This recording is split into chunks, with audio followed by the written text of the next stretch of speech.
बिस्मिल्लाहिर्रहमानिर्रहीम। अस्सलाम वालेकुम। उम्मीद करता हूँ आप सब खैरियत से होंगे। तो दोस्तों, आज की जो हमारी स्टोरी है, आज की जो हमारी वीडियो है, ये बड़ी इंटरेस्टिंग होने वाली है। इस वीडियो को एंड तक ज़रूर देखिएगा और कमेंट्स में अपनी राय का इजहार भी कीजिएगा। तो दोस्तों, जो आज की हमारी कहानी है उसका जो टॉपिक है वो है, उसका जो नाम है वो है हु वाज़ द खिज़र अलैहिस्सलाम। हज़रत खिज़र अलैहिस्सलाम कौन थे? तो इसमें दो अजीम हस्तियों का जिक्र है, एक तरफ हज़रत मूसा अलैहिस्सलाम और दूसरी तरफ हज़रत खिज़र अलैहिस्सलाम। तो दोस्तों, इससे पहले कि हम अपनी कहानी का बाकायदा आगाज़ करें, मैं चाहता हूं कि आपके पेश खिदमत एक हदीस मुबारका ज़रूर रखूं। दोस्तों, अहादीस की जितनी किताबें हैं उसमें जो अव्वल दर्जे पे, जो पहले नंबर पे हदीस आती है, इन्नमल अमालु बिन्नियात, अमाल का दारोमदार नियतों पर है। तो दोस्तों, कोई भी अमल करें, कोई भी काम करें, अपनी नीयत साफ़ रखें, अपनी नीयत को शफाफ रखें, क्योंकि वो जो वाहिद ज़ात है, वो जो अल्लाह की ज़ात है, वो इंसान के सिर्फ दिल में देखते हैं, उसकी नीयत क्या है, उसके दिल को देखते हैं, इसने नीयत इरादा क्या किया है। तो दोस्तों, हम अपने घर वालों को धोखा दे सकते हैं, दुनिया वालों को धोखा दे सकते हैं, दोस्तों को धोखा दे सकते हैं, लेकिन उस ज़ात को धोखा नहीं दे सकते। तो कोई भी काम करें, कोई भी अमल करें, अपनी नीयत को खालिस रखें। आइए अब हम अपनी कहानी की तरफ चलते हैं। दोस्तों, हज़रत मूसा अलैहिस्सलाम का मैं मुख्तसर तारफ़ करवा दूँ। हज़रत मूसा अलैहिस्सलाम अल्लाह पाक के बरगज़ीदा नबियों में से एक नबी हैं, जिनको ख़िताब दिया गया है कलीमुल्लाह का, जो कि अल्लाह पाक के साथ हम कलाम हुआ करते थे। कोहे तूर के ऊपर अल्लाह पाक से बातें किया करते थे। तो दोस्तों, हज़रत मूसा अलैहिस्सलाम वो नबी हैं कि जिनको अल्लाह पाक ने फ़िरौन के दौरे हुकूमत में, फ़िरौन के साया में इनकी परवरिश करवाई। उस वक़्त जब कि फ़िरौन को ये पता चला कि एक बच्चा पैदा होगा जो कि नबी बनेगा और मेरा कला कंबा करेगा, तो अल्लाह पाक ने फ़िरौन के घर में ही इनकी परवरिश करवाई। और जैसे ही ये अपनी जवानी को पहुँचे तो इन्होंने फ़िरौनियों का ही एक बंदा एक पंच के साथ उसका काम तमाम किया, और जिस बिना पर इनको वहाँ से हिजरत करनी पड़ी, वहाँ से जाना पड़ा। तो दोस्तों, अल्लाह पाक ने हज़रत मूसा अलैहिस्सलाम को हुक्म दिया, डायरेक्शन दी, मकाम का बताया कि आप फ़लाँ जगह पे जाएं, आपको वहाँ पे हमारा एक नेक बंदा मिलेगा, वो आपको इल्म सिखाएगा, उसको हमने एक ख़ास इल्म से नवाजा है। तो दोस्तों, हज़रत मूसा अलैहिस्सलाम अपने सफ़र की तैयारी करते हैं और साथ में इनका एक मुलाज़म, इनका एक ग़ुलाम वो भी साथ होता है। सफ़र का सामान बांधते हैं, खाने के लिए साथ एक मछली रखते हैं और अपने सफ़र का आगाज़ कर देते हैं। दोस्तों, सफ़र करते हैं, पैदल सफ़र चलते हैं। हज़रत मूसा अलैहिस्सलाम अपने ग़ुलाम से ये कहते हैं कि ये मैं सफ़र इतना सफ़र करूँगा, रुकूँगा नहीं हत्ता कि हम दो दरियाओं के संगम तक पहुँच जाऊँ, और अगर वहाँ पे भी मैं अपने मकाम को ना पहुँचा तो सफ़र जारी रखूँगा। तो दोस्तों, सफ़र जारी था, सब चल रहे थे, पैदल सफ़र कर रहे थे। एक टाइम के बाद हज़रत मूसा अलैहिस्सलाम ने एक जगह पे, एक मकाम पे आराम करने का इरादा किया। वहाँ पे कुछ देर आराम किया। हज़रत मूसा अलैहिस्सलाम की आँख लगी और जो इनके साथ इनका ग़ुलाम था, उसने देखा कि वो जो मछली थी जो खाने के लिए साथ रखी थी, वो थैले में से निकलती है और ज़मीन के अंदर एक सुरंग बनाकर समंदर की तरफ चले जाती है। वो सारा मंजर देखता है। दोस्तों, जब हज़रत मूसा अलैहिस्सलाम की आँख खुलती है, वो अपना सफ़र को कंटिन्यू करते हैं, और वो जो मुलाजिम है, जो ग़ुलाम है, जिसने वो सारा मंजर देखा था, उसने हज़रत मूसा अलैहिस्सलाम से उसका ज़िक्र नहीं किया। सफ़र जारी रहा।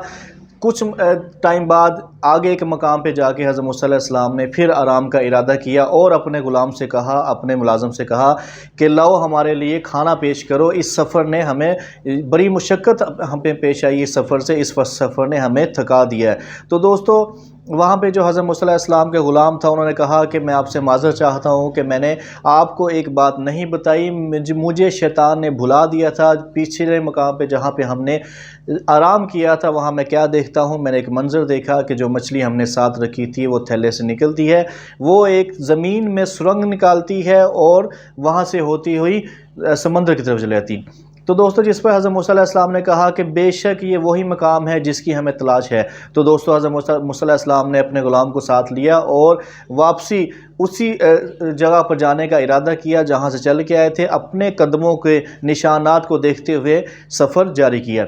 दोस्तों, जब ये वापस उस मकाम पर पहुँचे, हज़रत मूसा अलैहिस्सलाम और उनका ग़ुलाम जब पहुँचे, तो वहाँ पे देखते हैं कि एक बंदा इनको मिलता है जो हज़रत खिज़र अलैहिस्सलाम होते हैं।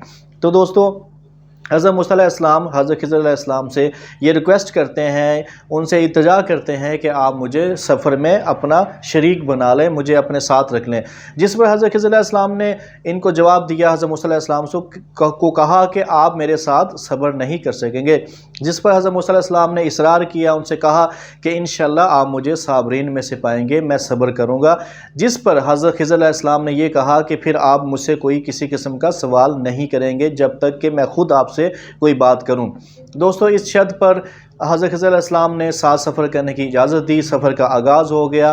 ایک جگہ پر ایک ساحل سے دوسرے ساحل کی طرف جانا تھا جس کے لیے کشتی درکار تھی دوستو، وہاں پہ حضرت خضر علیہ السلام، حضرت موسیٰ علیہ السلام اور جو ان کا غلام تھا ایک کشتی میں سوار ہوئے جو کہ لوگوں کے لیے وہاں پہ چل رہی تھی، آنے جانے کا وہ ہیلپ کر رہی تھی، وہ سروس پرووائڈ کر رہی تھی۔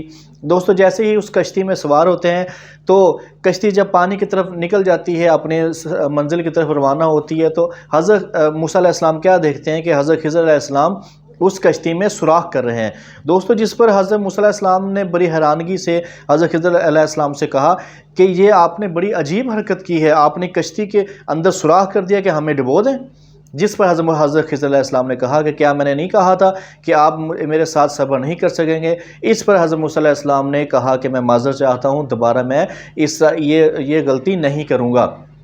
دوستو وہاں پہ کشتی ایک ساحل سے دوسرے ساحل تک پہنچ جاتی ہے، کشتی کا سفر تمام ہوتا ہے، آگے پیدل سفر شروع ہو جاتا ہے۔ دوستو ایک مقام سے گزرتے ہیں، وہاں سے ایک بستی میں دیکھتے ہیں کہ ایک چھوٹا بچہ کھیل رہا ہے، جس کو حضرت خضر علیہ السلام پکڑ کر قتل کر دیتے ہیں، اس کو مار دیتے ہیں۔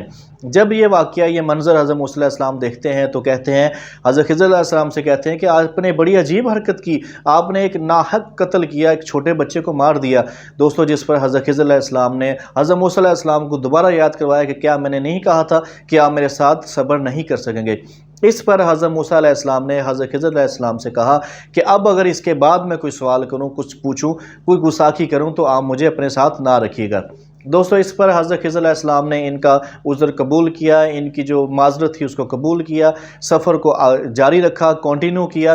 دوستو چلتے چلتے ایک اور بستی سے گزرتے ہیں، وہاں پہ جا کے ان بستی والوں سے حضرت خضر علیہ السلام کھانے کا مطالبہ کرتے ہیں، ان سے پناہ کی ریکویسٹ کرتے ہیں، تو جس پہ دوستو وہ بستی والے نہ ہی پناہ دیتے ہیں اور نہ ہی کھانے کو کچھ دیتے ہیں۔ دوستو اس بستی سے جب نکلتے ہیں تو نکلتے دیکھتے ہیں کہ ایک دیوار ہے کہ وہ جو گرنا چاہتی ہے، جس پر حضرت خضر علیہ السلام وہاں پہ رکے اور اس دیوار کو سیدھا کر دیا، اس کی مرمت کر دی۔ اس پر حضرت موسیٰ علیہ السلام نے حضرت خضر علیہ السلام سے کہا کہ آپ اس پہ معاوضہ بھی لے سکتے تھے، معاوضہ طلب کر سکتے تھے، جبکہ ان بستی والوں نے ہمیں نہ کھانا دیا، نہ ہی ہمارے لیے رہنے کا کوئی بندوبست کیا، نہ ہی ہمیں پناہ دی۔ تو دوستو اس پر حضرت خضر علیہ السلام نے کہا کہ بس اب آپ کا اور ہمارا راستہ یہاں تک تھا، کیونکہ آپ اپنی بات پر قائم نہیں رہے۔ ہاں لہٰذا جس بات پر جو آپ کو تعجب ہوا، جو میرے اعمال کو دیکھ کے آپ کو تعجب ہوا، اس کا میں آپ کو راز بتائے دیتا ہوں۔ تو دوستو جو آج کی ہماری کہانی ہے اس کو آج ہم یہیں تک محدود کرتے ہیں، اس کا جو نیکسٹ پارٹ ہے وہ ہماری اگلی ویڈیو میں آئے گا۔ یہ ویڈیو اگر آپ کو اچھی لگی ہو اس کو لائک کیجئے گا، کومنٹس میں اپنی رائے ضرور دیجئے گا، سبسکرائب کیجئے گا تاکہ نیکسٹ آنے والی جو بھی ہماری ویڈیو ہے وہ آپ تک پہلے پہنچے۔ تو انشاءاللہ ہم اپنی اگلی جو ویڈیو لے کے آئیں گے اس کہانی کا بقیہ حصہ، اس میں آپ ملاحظہ کریں گے۔ اپنا خیال رکھیے گا۔ السلام علیکم۔